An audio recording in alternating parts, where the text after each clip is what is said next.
हमारा next question है, विलेयता किसे कहते हैं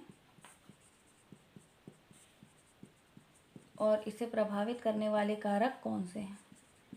विलेयता को प्रभावित करने वाले कारक, ये हमारा आज का दूसरा प्रश्न है। प्रभावित करने वाले कारक,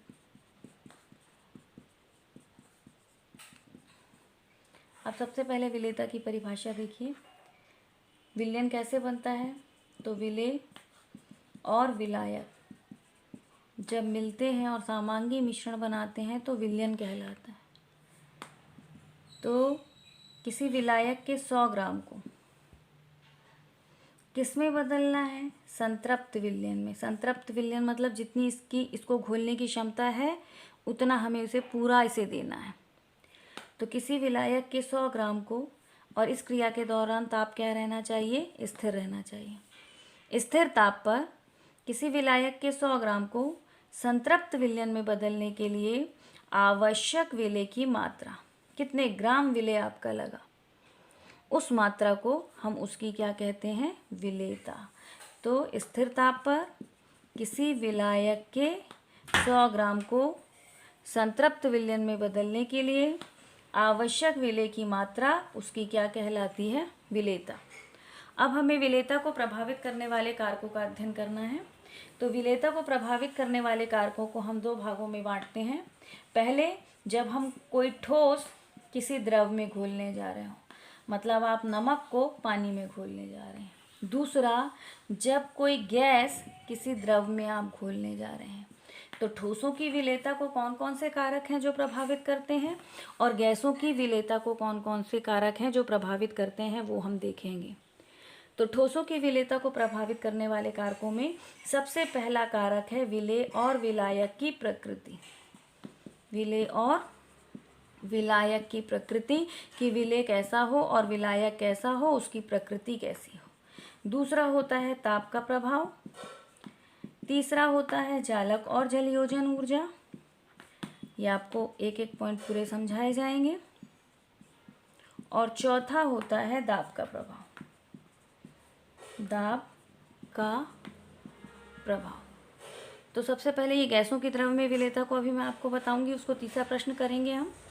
यदि हम किसी ठोस को द्रव में घोलने जा रहे हैं तो कौन कौन से कारक हैं जो प्रभावित करेंगे। तो पहला है विलेय और विलायक की प्रकृति। विलेय और विलायक यदि दोनों की प्रकृति एक समान है, समान मतलब यदि आपका विलेय आयनिक है तो विलायक भी आयनिक है, जैसे NaCl और पानी, ये भी प्लस माइनस, ये भी प्लस माइनस। यदि हम सहसंयोजी यौगिक लें, मतलब विलेय सहसंयोजी हो, तो विलायक भी सहसंयोजी हो। यदि दोनों की प्रकृति एक समान है, मतलब एक आयनिक है तो दूसरा भी आयनिक है, एक सहसंयोजी है तो दूसरा भी सहसंयोजी है, उनकी प्रकृति कैसी है, एक समान है, तो विलेयता अधिक होती है। कई बार आपने पढ़ा है कि सहसंयोजी यौगिक होते हुए भी वो पानी में घुल गया, आयनिक यौगिक में घुल गया। तो कोई भी सहसंयोजी यौगिक, चाहे वो अल्कोहल हो, चाहे वो कार्बोक्सिलिक अम्ल हो, यदि पानी में घुल रहा है तो उसके घुलने का केवल एक ही कारण है कि वो पानी के अणु के साथ हाइड्रोजन बंध बना सकता है।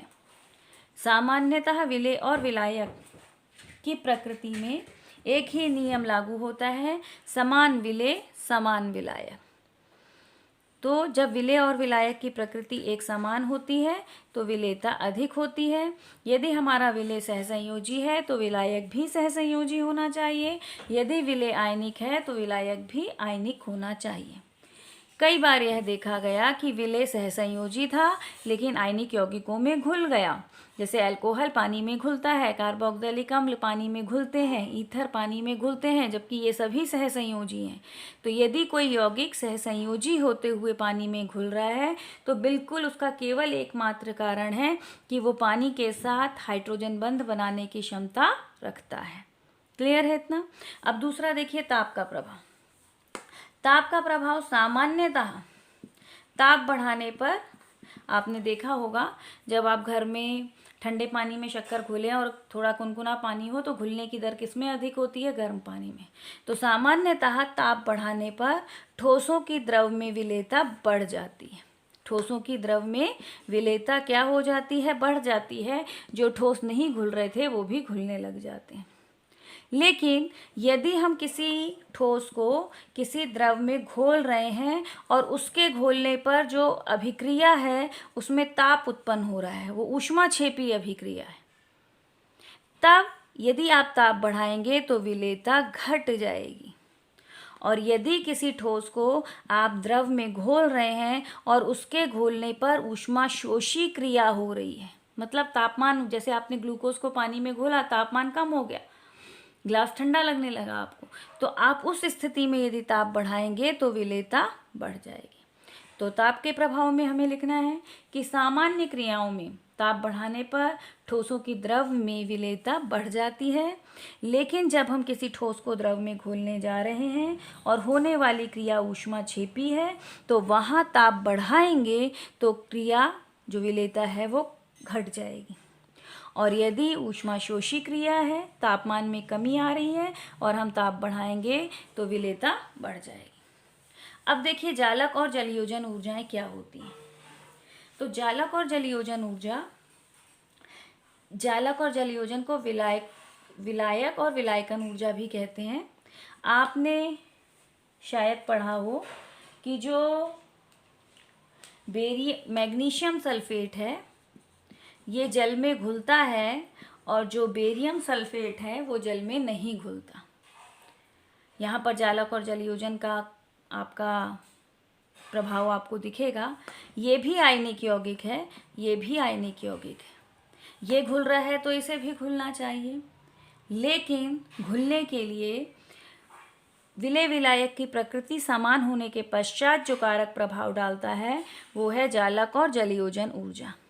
अब इस जालक और जलयोजन ऊर्जा को एक उदाहरण द्वारा मैं आपको समझाती हूँ। मान लीजिए एक लड़का है समीर, इसे व्यापार शुरू करने के लिए पहले पापा ने 50,000 रुपये दिए। अब यदि ये 50,000 का 51,000 बनाता है एक हफ्ते में, तो फिर 51 का सामान लाएगा, 51 लगाएगा, 52 बनाएगा, 52 फिर लगाया, इस तरह इसका मतलब जब लागत कम और लाभ उसमें हो रहा हो तो हमारा धंधा क्या होता है, या काम जो बिजनेस है वो चलता है। लेकिन यदि इस बच्चे को पापा ने 50,000 रुपये दिए थे, इसने 50,000 के पहले हफ्ते में 40,000 कर दिए, दूसरे हफ्ते में और कम और कम और कम, तो क्या ये आगे इसका बिजनेस रन करेगा? नहीं करेगा। मतलब यदि बिजनेस रन करना है तो एक तो लागत मिलनी चाहिए हमें, और लागत मिलने के बाद व्यवसाय में क्या होना चाहिए? लाभ ज़्यादा लागत कम, तो हमारा व्यवसाय क्या होगा? रन हो जाएगा। लेकिन ठीक इसके उल्टा, लागत तो है लेकिन लाभ नहीं हो रहा, उसमें क्या हो रहा है? नुकसान हो रहा है। तो क्या हमारा व्यापार रन करेगा? नहीं करेगा। ठीक उसी तरह जब भी हम किसी पदार्थ को जल में घोलते हैं, मान लो इस AB को मैं जल में घोल रही थी, तो इस AB को A+ और B- में तोड़ने के लिए जो ऊर्जा चाहिए उस ऊर्जा को हम कहते हैं जालक ऊर्जा। मान लीजिए इसको तोड़ने के लिए 10 न्यूटन का बल चाहिए था, मान लीजिए बोल रही हूँ मैं, है ना। AB को तोड़ने के लिए 10 न्यूटन का बल चाहिए था, तो पहली बार ये ऊर्जा देने का काम किसका होता है? विलायक का। अब जैसे ही ये A+ और B- में टूटते हैं, विपरीत आवेशित अणु इसे चारों ओर से घेरते हैं, OH-, OH-, OH-, और पूरे जल में उथल पुथल मच जाती है।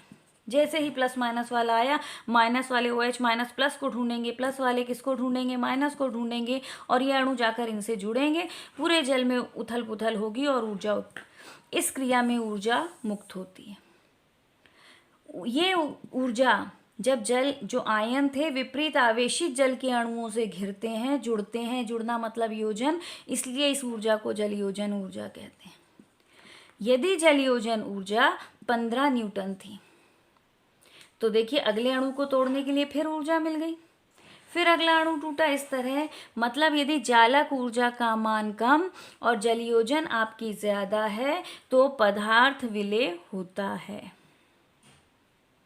मान लीजिए ये ऊर्जा तो 10 न्यूटन चाहिए थी, लेकिन यहाँ से जो मुक्त हो रही है वो 5 न्यूटन है, तो क्या अगला अणु टूट पाएगा? नहीं टूटेगा। तो यदि चालक का मान ज़्यादा और जलयोजन कम है तो पदार्थ आयनिक होते हुए भी जल में घुलेगा नहीं। तो जालक ऊर्जा का मान क्या होना चाहिए? कम, और जलयोजन ऊर्जा का मान क्या होना चाहिए? अधिक। जलयोजन अधिक हो और जालक कम हो तो पदार्थ विलेय हो जाता है। ठीक इसके उल्टा हो जाए तो पदार्थ अविलेय रहता है। आई होप ये समझ में आ गया होगा।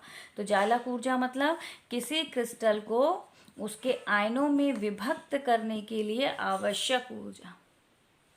क्रिस्टलों के आयनों में विभक्त होने के पश्चात जल के विपरीत आवेशित अणुओं द्वारा घिरने पर मुक्त ऊर्जा जलयोजन। जलयोजन ज़्यादा, लाभ ज़्यादा, लागत कम, बिजनेस रन हो जाएगा। क्लियर है ये बात? और यदि लागत ज़्यादा, लाभ कम तो बिजनेस रन नहीं होगा। याद रखना है आपको। दाब का प्रभाव, तो दाब का प्रभाव सामान्यतः ठोस बहुत कम संपीड़ित होते हैं, द्रव बहुत कम संपीड़ित होते हैं, इसलिए जब हम किसी ठोस को द्रव में विलय करने जाते हैं तो दाब कोई विशेष प्रभाव नहीं दिखाता। तो देखिए इसमें हमें 4 पॉइंट्स को पढ़ना है। विलेय और विलायक की प्रकृति को, विलेय विलायक कैसे होने चाहिए? समान प्रकृति के होने चाहिए, बंधन एक समान होना चाहिए। सहसंयोजी सहसंयोजी में घुलेगा, आयनिक आयनिक में घुलेगा, लेकिन कई बार सहसंयोजी आयनिक में घुलता है। तो कारण क्या है? तो कारण है कि सहसंयोजी के जो अणु हैं जल के अणु के साथ कौन सा बंध बना लेते हैं? हाइड्रोजन बंध। ताप का प्रभाव, तो सामान्य तौर पर तो ताप बढ़ाने पर अभिक्रिया की दर ये विलेयता बढ़ती है, लेकिन यदि अभिक्रिया ऊष्माक्षेपी है तो ताप बढ़ाने पर विलेयता घट जाएगी, उल्टा होगा। क्लियर है? यदि ताप बढ़ रहा है, ताप बढ़ाएंगे तो विलेयता क्या होगी? कम हो जाएगी। और जालक और जलयोजन ऊर्जा, दाब का प्रभाव, ये सारे पॉइंट्स आपको नोट्स में हूबहू जिस लैंग्वेज में मैं आपको समझा रही हूँ उसी लैंग्वेज में मिलेंगे, ताकि आपको याद करने में आसानी हो। अब नेक्स्ट क्वेश्चन हम देखेंगे। विलेयता किसे कहते हैं देख लिया। 100 ग्राम विलायक को संतृप्त विलयन में बदलने के लिए आवश्यक विलेय की मात्रा। हमारा दूसरा प्रश्न ये हो गया, ठोसों की द्रव में विलेयता को प्रभावित करने वाले कारक कौन से हैं? तो ठोसों की द्रव में विलेयता को प्रभावित करने वाले ये 4 कारक हैं। अब अगला हम देखते हैं कि यदि हम किसी गैस को घोलने जा रहे होते द्रव में तो कौन कौन से कारक हैं जो प्रभावित करते हैं। तो गैसों की द्रवों में विलेयता को प्रभावित करने वाले कारक, गैसों की द्रवों में विलेयता को प्रभावित करने वाले कारक। इसमें पहला कारक विलेय की प्रकृति, कि आपका जो गैस है वो कैसी हो। दूसरा विलायक की प्रकृति, जो विलायक है वो कैसा हो। तीसरा ताप का प्रभाव, और ये गैस है तो जाहिर सी बात है दाब का प्रभाव। और दाब के प्रभाव में एक इम्पॉर्टेंट नियम आता है, हेनरी का नियम। उस हेनरी के नियम को कल में एक अलग प्रश्न उस पर बनता है, उसे भी करवाऊंगी आपको। तो विलेय की प्रकृति, विलेय मतलब जिस गैस को हम घोलने जा रहे हैं उसकी प्रकृति। यदि गैस आसानी से द्रवीभूत होने वाली है और जो विलायक है उससे आसानी से क्रिया कर लेती है, तो विलायक से क्रिया करने वाली या आसानी से द्रव अवस्था में परिवर्तित होने वाली गैसों की विलेयता अधिक होती है। विलायक की प्रकृति, तो यदि विलायक ध्रुवीय होगा तो विलेयता अधिक होगी, बजाय किसके? अध्रुवीय विलायक।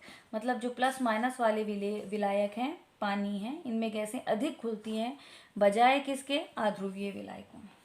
ताप का प्रभाव, तो देखिए आपने ठोस में पढ़ा कि ताप बढ़ाने पर विलेयता बढ़ रही थी, लेकिन यहाँ उल्टा होगा, ताप बढ़ाएंगे तो विलेयता घटेगी।